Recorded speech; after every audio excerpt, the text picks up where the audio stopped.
Hello, hi, I'm Cryptic Hybrid, and this is Casebook 1899, The Leipzig Murders. Now, Casebook 1899 is a point-and-click adventure game in which you play a detective solving cases for the Leipzig police at the end of the 19th century. Now, this is a demo version of Casebook 1899. The game is in development. It has a Kickstarter that should be rolling at this moment, and well, we have the demo, so we're gonna check it out together, because this is what we do here.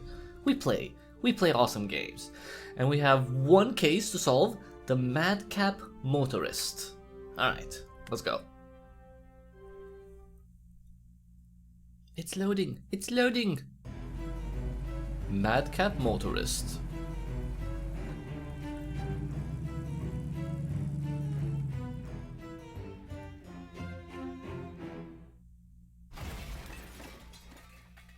Okay, that was a crash. The year is 1899. The place is Leipzig, an industrial boomtown in the middle of the German Kaiserreich. We found ourselves in the sitting room of Hannah Faber, a former teacher who had to give up on her vocation when she was stricken by blindness. She's eagerly awaiting the return of her lodger while listening to her housemaid playing the piano.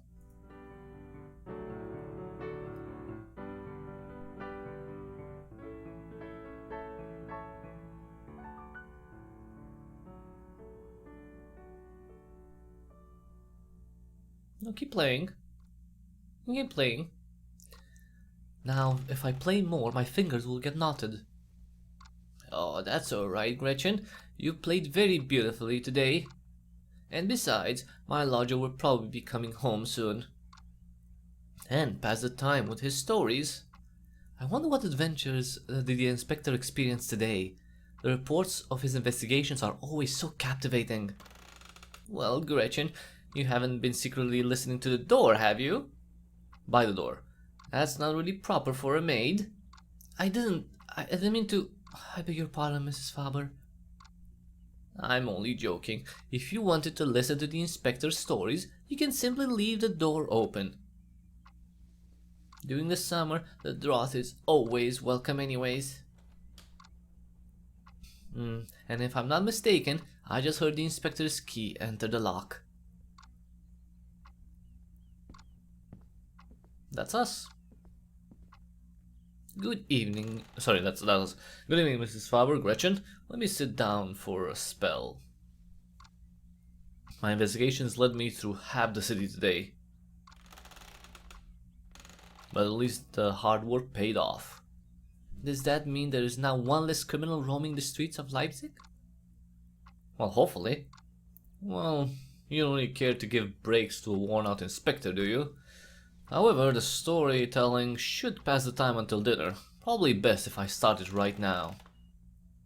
That way I might even finish before the food reaches the table.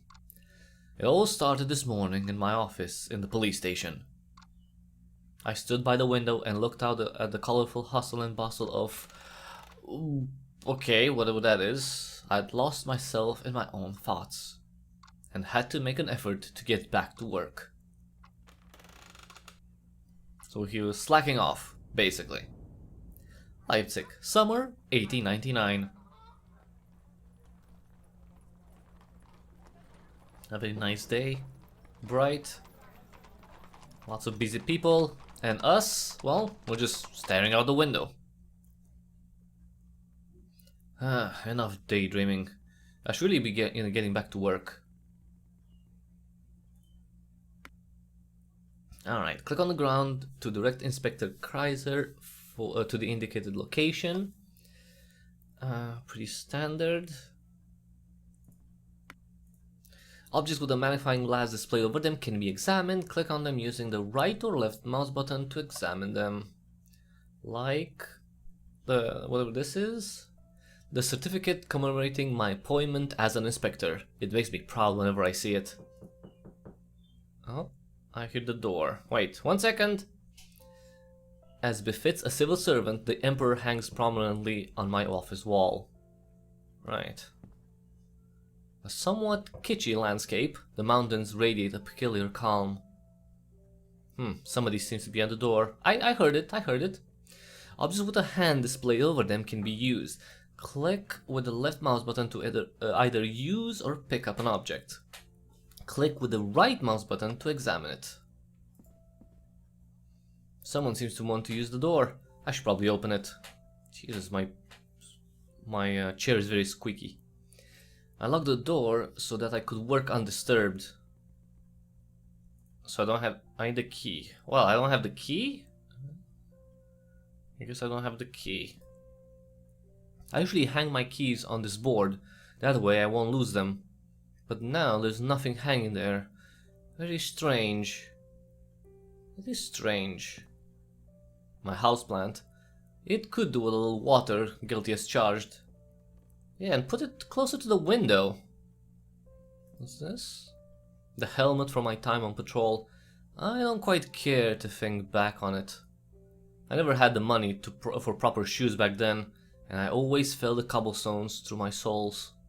I can still tell which street I'm on just by looking at the pavement. So he started off just, you know, patrolling, and then he worked his way up to inspector. My petroleum lamp. It has often helped me bring light to the darkness. Can I take it? No.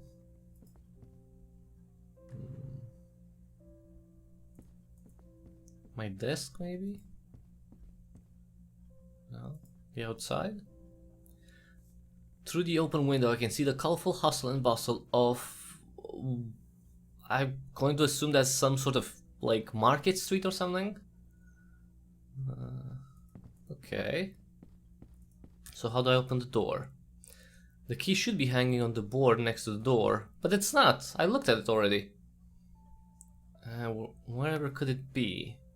Alright, Inspector Kreiser will write important observations in his notebook. Refer to it by scrolling the mouse wheel down. Click on two observations, one after another, to combine them. This gives Inspector Kreiser new insights and unlocks further actions. Okay. Alright, investigate the office to find clues. Right. Let's see this one. I keep the files on my cases in this cabinet, sorted by last name. It's actually not too shabby of a system, with only one shortcoming. There's no room for Z. Oh, for the fitting cabinet is sorted alphabetically. Alright. And this is the Z file. The drawer, yeah. This drawer holds the files under the letter Z. They just cannot fit in the cabinet alongside the rest. We're gonna need a bigger cabinet then. Most recently, I worked on the case of Rowitha Rosenlocher. Okay. Oh, so maybe I put the keys there?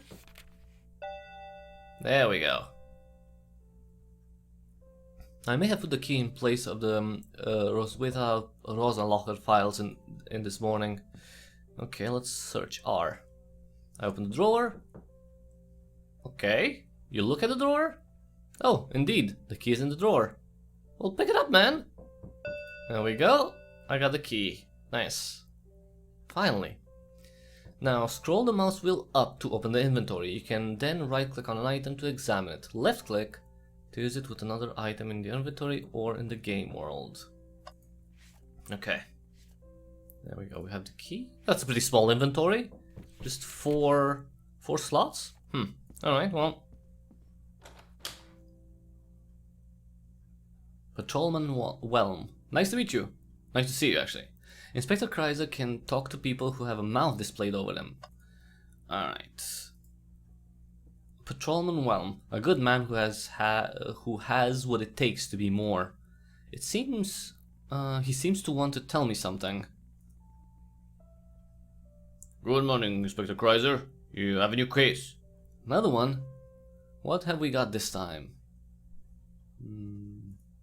Is it a burglary at the colonial goods shop? While your case is also exotic and luxurious, it doesn't involve the colonies. Escaped lions. Suicide? Do I have to pick up yet another body of a suicide victim? No, it's probably not suicide this time around. Ooh, a murder. You want me to catch a crook who ripped off a fur trader? Is that it? Oh, what? Oh. No, you would be surprised that illustrious company that you find. Okay, so during the dialogue, the text goes by itself. Oh, that's not. I'm not a fan of that. I give up, my man. Tell me what it is. Certainly. One of those new motorized vehicles drove into the water of the Plagwitz whatever. Why would a traffic accident... wait. What?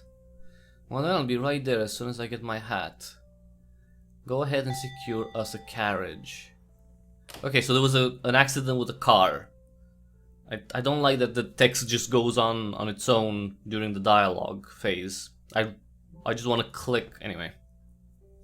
Now that I have my hat, I feel ready for anything. To Plagwitz. Alright. Let's go.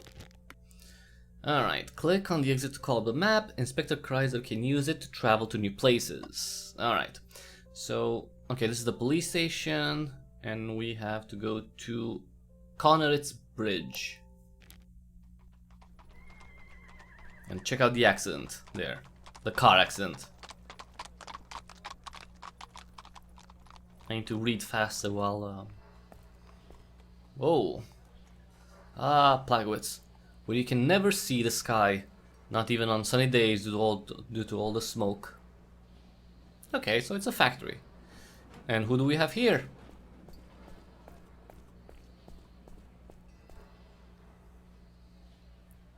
Gustav Mobius.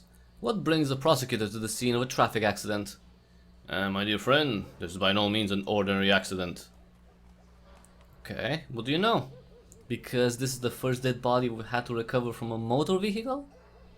Right, and since there have been some accidents like this lately, I'm required to conduct an assessment. Assessment? What about exactly? Whether the city would need an ordinance in regulating automobile traffic. But to be honest, I'm having doubts as to whether this was an accident. Oh. What makes you think that? Oh no, my dear Inspector. You will have to find that out by yourself. But I'm of course at your disposal, should you need help. Okay. Alright, if you can't find some objects or feel stuck, you can ask Gustav Mobius to mark them. You can also press and hold the left mouse button on Mobius to quickly display all hotspots. Alright, enough chit chat. I have witnesses to question and evidence to preserve. I should probably talk to Officer Whelm first. Okay, so this is the body, this guy I don't know. This? May and Endlich, mail order company and royal purveyor of the court to the court. That's a lot of smog. The prosecutor looks almost thrilled to be here. That car, Jesus. The motor vehicle is done for. It seems to have entered the river at great speed. The patrolmen are trying to pull it out of the river from the other side. Look at the tracks here. Can I... No? Oh, I can. The tracks of the car lead straight towards the bridge. Maybe they tried to jump the bridge and didn't make it? Alright, let's talk to Whelm. Let's get to work, Whelm. What do we know so far? Only that the automobile broke through the barrier at immense speed. And since the bridge was yet to be finished, the car plummeted into the river. I take it that the deceased was the driver? Correct. The man was trapped behind the wheel and had to be pulled out by force. Do we know the cause of death? The doctor says he drowned. He apparently did not try to free himself. Huh. That's odd. Why wouldn't he try to swim and save himself? Do we know who the dead man is? He had his documents on him. His name was Edward Olick, and he lived close to the whatever that is. Good. I'll be notifying the family. Did anyone witness the accident? The construction worker over there watched everything from his scaffolding. Do we already have a theory as to how the accident went down?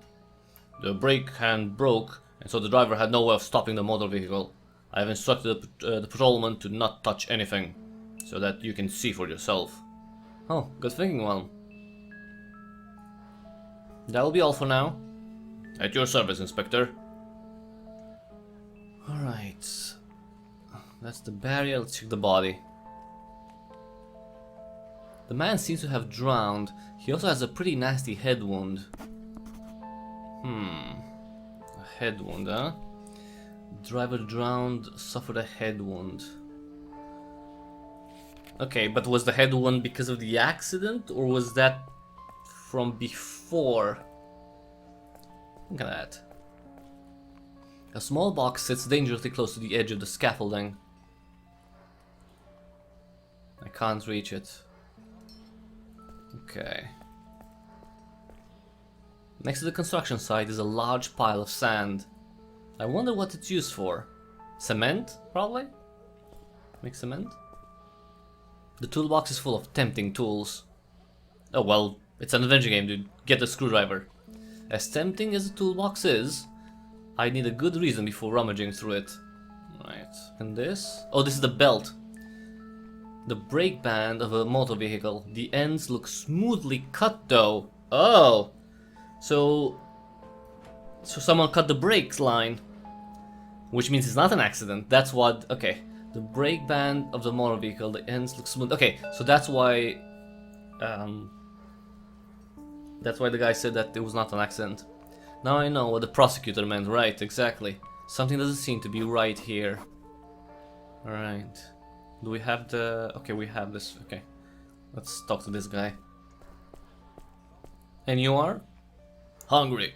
I want my sandwiches, but these policemen won't let me back on the scaffolding. Well, yeah, because it's a crime scene. Can I still ask you a few questions? When I'm hungry, my head works slowly, so you want food. Just to be sure, that means no, correct? Right. So I'd have to satisfy your hunger before you'll consider talking to me? Exactly. Okay, great. So I need to get... I guess that's his food. Can I use the... thingy? I don't think it works like that. Looks like the new bridge is still not finished. Maybe I can take a tool now. You have some rope. I will only borrow the hammer for a short while, if that's okay. I don't care. It's not like I can eat the hammer anyway. That guy is really hungry then. He doesn't care about anything except food. Alright, do I knock this off? Throw it! Is there no other way? I would only put myself and others in danger. Oh, come on, it's just a hammer. And you can... Jesus, you can't even trust yourself throwing something? Okay, knock this. I hit the wooden frame hard with the hammer. Ooh, nice! That worked. I pick up the lunchbox. You don't have to say everything that you're doing, man. I get it. I got you. I can see. Alright. My hungry fellow. Here are your sandwiches. Well, you know, the police are good for something after all. Ask your questions if you have to. Right, finally. What's your name? My name is August Baumann, and I'm the foreman here on the construction site. I hope I can get back to work soon. The bridge has to be finished after all. Right, well, someone died. Show a little respect. A man has died. Right, exactly. It's their own fault if you ask me. Anyone who uses a motorized vehicle must surely be tired of living. But I didn't ask you, so... Alright. Now, to actual questions. Did you witness the accident? I'd say I was at the top of the scaffolding when this maniac came racing down the road. When did you notice the vehicle? The minute he turned into the road. He was going much too fast and swerving from side to side. And he was heading straight for the construction site? Exactly. I thought to myself, why didn't he just step on the brakes?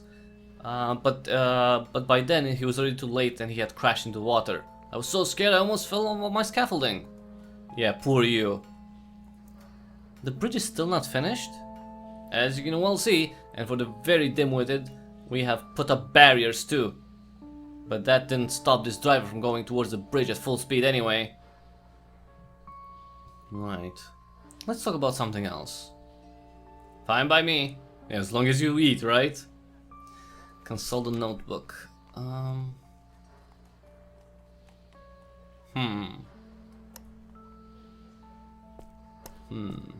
Let's see if he drowned. The driver drowned. Apparently he did not try to free himself. Just awful. Right.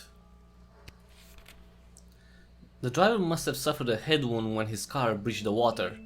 I don't know anything about that. The vehicle apparently had no functioning brakes. Did the driver do anything else to stop the car? I wonder about that too. The driver could have hit a pile of sand to stop the car, right? Or at least resort, he could have jumped off as last result, but he drove straight into the river. Right. The driver neither tried to swerve or to jump off, which would suggest that maybe he was unconscious, right? Because he banged his head. Maybe he banged his head before, you know, and that's why he didn't try to save himself at all. Stop the car, jump out. Okay. According to witness statement, the driver did not try to escape his fate. What more do you want? You only found that out with my help. Right. How do I... Oh. Alright. I have no more questions at the moment. Please continue to make yourself available. Hurry up so I can get back to my work. Right. Right. Let's... Okay, let's do these two, combine these two, because those might suggest, right, that he was unconscious before hitting the water. The question is whether the driver was conscious or not, right? Exactly. Alright. Madcap motorist. Logic. Combine entries from the notebook to draw logical conclusions. To do this, simply click on the options to select one. This unlocks new conclusions. But be careful, first impressions are often deceptive. Take your time, you can always change your mind. Okay. Edward's consciousness. Edward Ulick could not react in time to avoid the accident. This indicates that he was not conscious during the accident. Or he tried to brake in order to avoid the accident, but it was in vain. This indicates that he was conscious during the accident. No, he didn't try. So, well, at least that's the theory right now, that he was unconscious. Alright, but that's not enough. Driver drown. Well, these don't mix to anything, yes. Alright, well,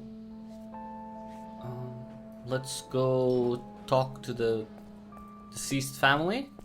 We should continue our investigation elsewhere. I will accompany you. Oh, okay. You're not really helping me. Okay, Villa Ulick. They have a villa? Oh, well, I mean, he did have a car in 1899, so he must have money.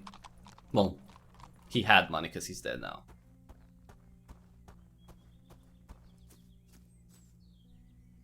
So here we are, the villa of the deceased.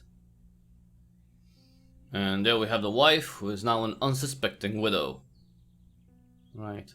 I should probably deliver her the terrible news before I interrogate the servant as well. Yeah. And good plan. I wish you much strength. Thank you. Let's see around. The Ulick's residence is one of the most impressive mansions in Leipzig. Yes.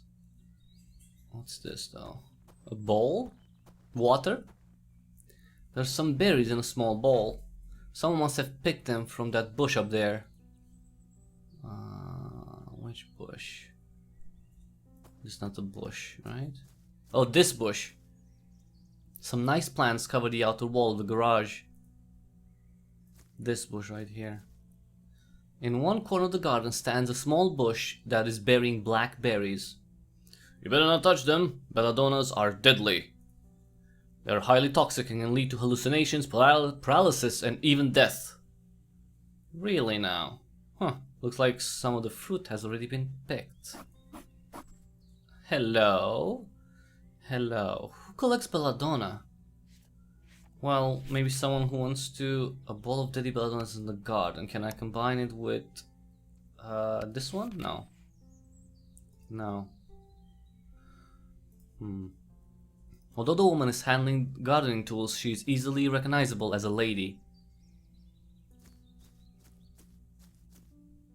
Excuse me for intruding into your home, but it is most essential. I'm Inspector Kreiser from the Leipzig Criminal Investigation Department. Are you the wife of Edward Ulich?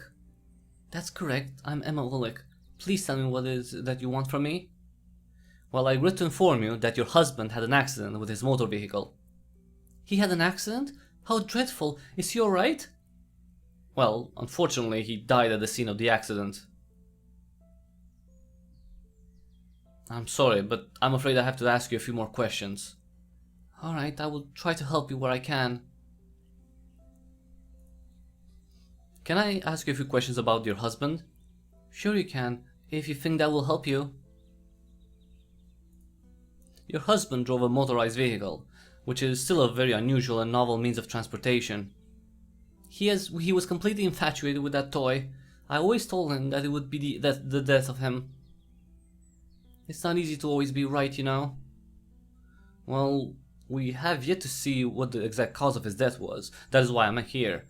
Was he a good driver? Sure he was. He drove that thing almost every day. Even when I took the horse's carriage, he would follow behind in that ridiculous thing. Because I wouldn't allow him to drive in front of me and pollute the air with those exhaust fumes. So you think an accident is out of the question? What are you saying? What else could it have been if not an accident? That car was a real death trap. Sure, I'm just trying to determine like if he was capable of, you know. Because if he was a good driver, that's gonna lower the chance of an accident. Lower chance of accident, that means murder. Did your husband make any enemies? There were certainly more than a few who were envious of what he had achieved in life. But enemies? No, I wouldn't go that far. And remind me, didn't you just declare that it was an accident? Well, determining that is my job, and I like to be thorough, because we don't know yet. Did Mr. Ulich have any health problems? No, he was always well. He was full of sap, so to speak, and possessed more energy than many a youngster. Too much energy for my taste, if you catch my drift. No? I'm trying very hard not to. Wait, too much energy? What, you want to fuck a lot? What? I'll come back to that later. All in your own time, Inspector. You take care of the garden yourself? There is no hired gardener? Indeed I do. It is a pleasure for me to see the work of my hands grow and flourish. We did have a gardener once, ages ago, but after I had to explain his work to him 3 times, he quit. Right. And since then I've been taking care of my little domain. Including the berries, right? Let's see. Did you collect the berries from the bush behind you? Yes, what of it? Don't you know that they are highly toxic? Oh goodness me, is that so? I had no idea. Well, now you know. Better toss them before a disaster would happen. Should happen. And another one, I mean. I'm not buying it. I'm not buying that you didn't know. I'm not buying it. Your husband drowned. It's possible, however, that he may have not been conscious when he did. Drown? Oh, such a horrible death. Yes. Let's hope he didn't suffer. Yeah, but why did he drown? The brake band of the motor car was had distinctive cut edges. And what have I got to do with that? I don't even know what you're talking about. Right, allegedly. Okay, she says that she doesn't know about cars. Take a moment to collect yourself. I may have more questions later. Thank you very much, but it's quite alright. Alright, so I don't believe her story that she didn't know about the belladonnas. So that's one thing. And she could have given him the berries, which would maybe cause paralysis, and that's how he banged his head, and that's how he got into the accident. Right?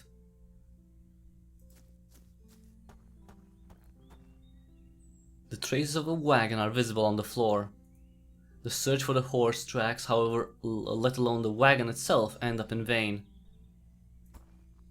A few tools are hung neatly on the wall. One tool seems to be missing. The garage is pitch black. Maybe there would be something interesting to discover here. This goes to show you should never leave the station without your lamp. What? Oh, come on! You didn't tell me, like, you didn't let me get the lamp. Okay, let's get the lamp, because I don't wanna miss a thing in here. Let's get the lamp. Okay, you don't accompany me. I don't need to be accompanied. I'm just going to get the lamp from my office. You just chillax, okay, dude? I'm fine.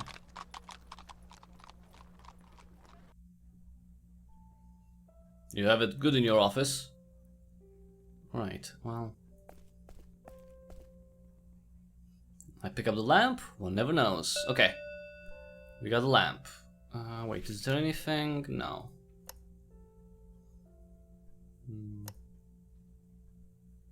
Okay.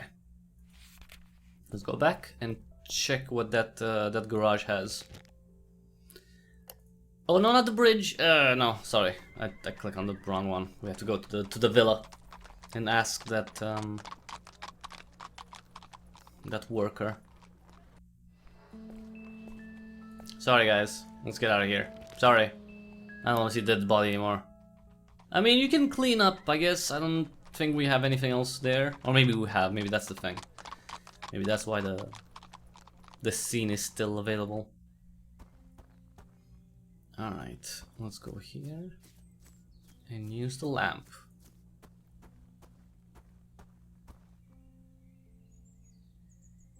Much better. Let's have a look then.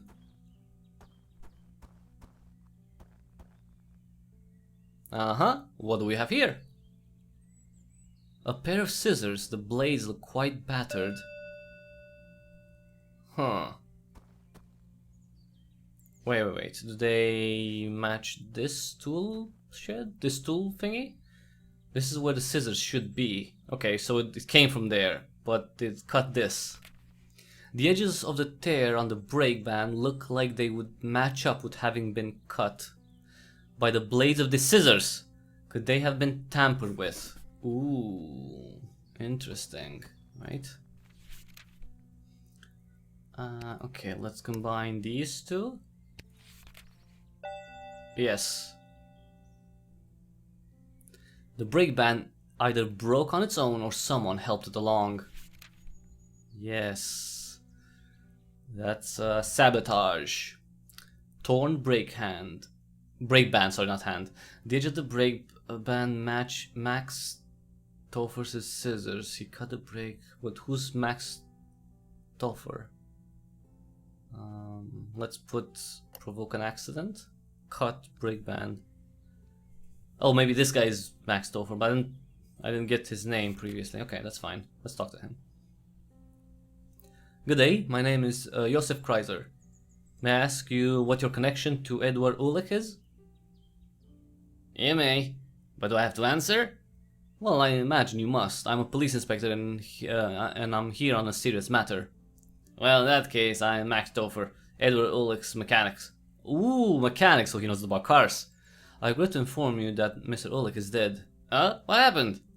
There was an accident with the motor vehicle he was driving. That's most unfortunate. But tell me, is the car alright? I'll pretend I didn't hear your impertinence just this once and ask you some questions instead. If you must. I like how he doesn't care about the guy. Maybe that's maybe because he had motive to kill him. I have a few questions about your employer. Well, fire away. Have you seen Edward Ulick this morning? I heard him before I saw him. I'm guessing the whole neighborhood did. What do you mean by that exactly? The Olex had a particularly loud argument this morning. Oh, did you hear what it was about?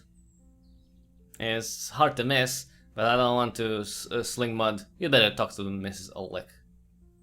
I'll do just that. In any case, Mr. Oleg was so riled up that he was talking crazy.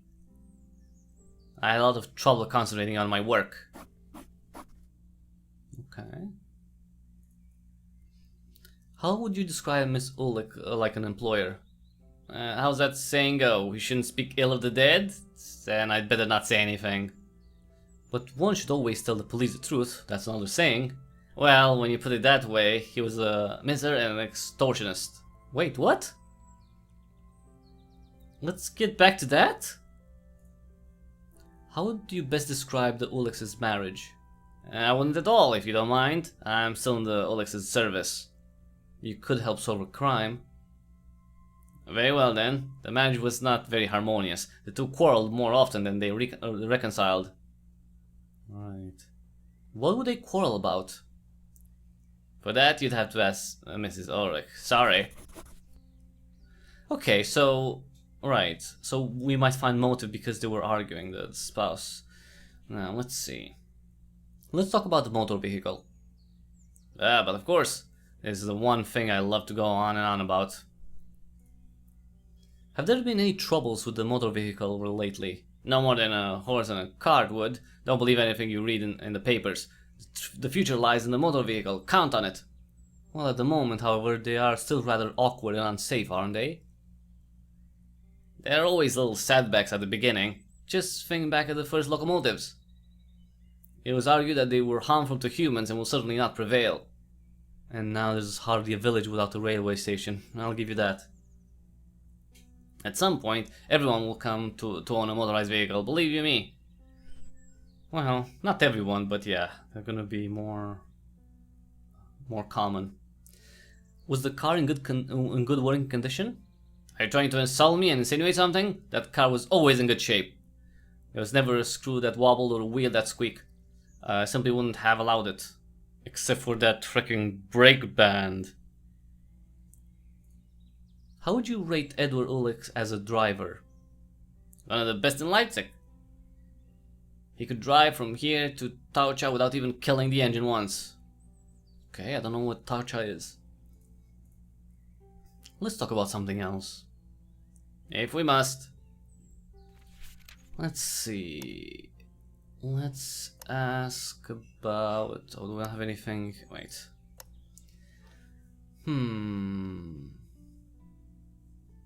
Let's see if he knows anything about this. Emma Ulrich claims that she knew nothing about the poisonous effect of belladonna. I don't know anything about that. Alright, well, thank you for now. I have no further questions for the moment. As you wish, Chief. Right. Now, you, Mrs. Ulrich, you have some explaining to do.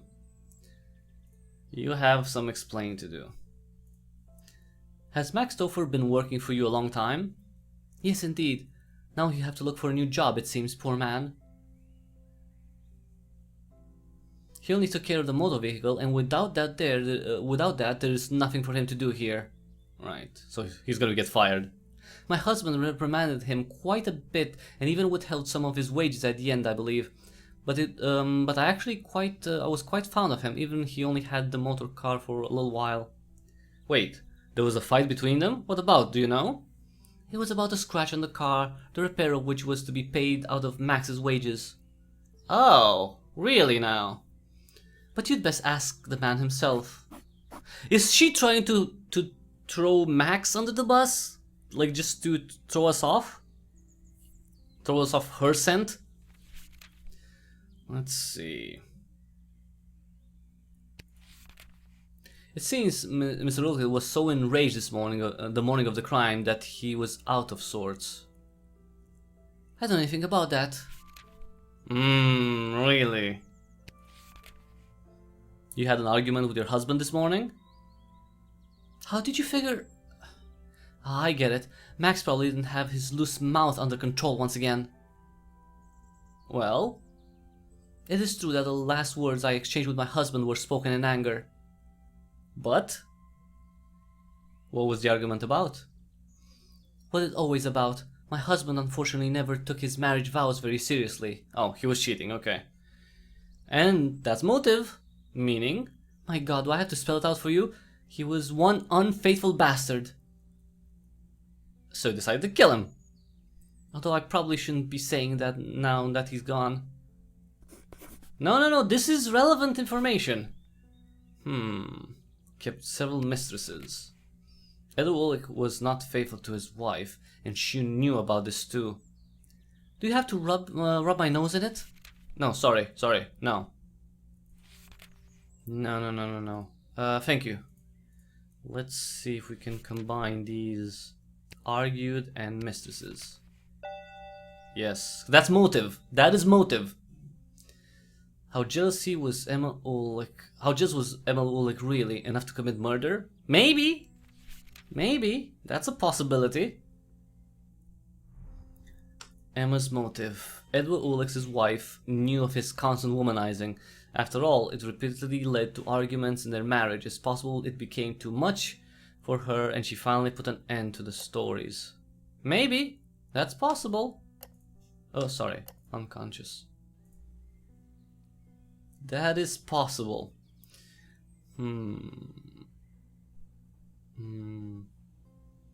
Let's see. Talking nonsense in this? Yes. She could have poisoned him.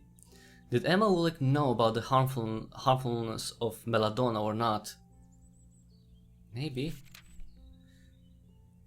Maybe she fed him the belladonnas in the morning. Emma Ulrich knew exactly of the dangers. Picked the belladonna, but no, I think she knew. Poison. Emma Ulrich had enough of her husband's womanizing. She tried to poison him with belladonna, but the dose was too small. It was only while he was driving his motor car, though, that the paralysis of the poison set in. That was why he could neither swerve nor jump off before he went into the river. Emma Ulrich, murderer. Emma Ulrich killed her husband due to having base motives and did so insidiously. She's a murderer who must be brought to justice. Continue investigation. Let's continue for now, because we still don't... I mean, that break band was cut. So that can't be a coincidence. Maybe they both did it. Maybe they conspired. I have a few more questions for you. If you must. I heard that there was a dispute between you and your employer recently. So Mr. Ulrich is blackening my name now. Well, I should have guessed so. Mr. Ulrich claimed that I had damaged his motor vehicle once, when it was he himself that caused the damage, as he was returning from one of his nighttime outings. And why did this lead to such a heated argument? Because he wanted to deduct the damages from my wages. That got too much for me, and so I resigned. Resigned? Huh. Okay. Resigned. Okay. So he had motive. Was the quarrel between the mechanic and his employer violent enough to lead to murder? He could have quit and cut the brakes at the same time. Max's motive. Max Stouffer had a dispute with Edward about his wage deductions.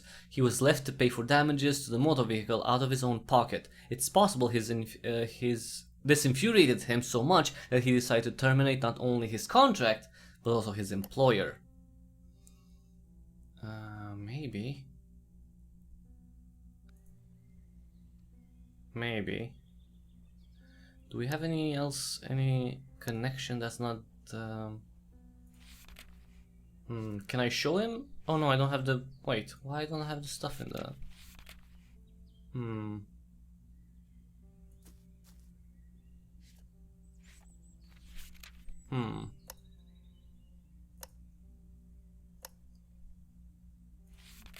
Oh wait, no. Get that out. So wait, can't I combine this Yeah, let's say they were cut, right? Max's motive. Okay, let's say he was conscious. Sabotage. Oh, okay, so if he's conscious, it was sabotage. No longer want to put 2 murderers. Both of them. Yes. Though independent of each other, Emma Ulick and Max Stouffer both tried to kill Edward Ulick, the wife, through poison, the mechanic by sabotage. Now, court must decide on just punishments for them. At any rate, they were guilty. So, were they both or not? Were they both? I mean, that's what the evidence leads to. Because Max said that the car was always in perfect condition. It's impossible for it to be in perfect condition if the brake band was cut. That's not perfect condition. It wasn't an accident. It was cut. He used the tools. He had access to the car. All right. Let's say, yeah, both of them. No. 2 murderers. Yes, end. Let's try that. Let's see. Both of them contributed. Now I know what we have to do. Are we looking at an arrest? Not just one. This case has had some surprising twists and turns. 2 arrests, to be exact.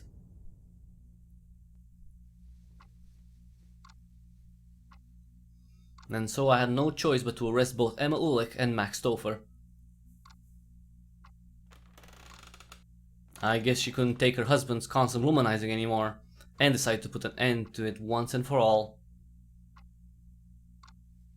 And as for Max Stouffer, he wanted to take revenge on his employer for the bad treatment, and delivered retribution for his having withheld wages. Right, and so he cut the brake band and she poisoned her husband with belladonna. Damn.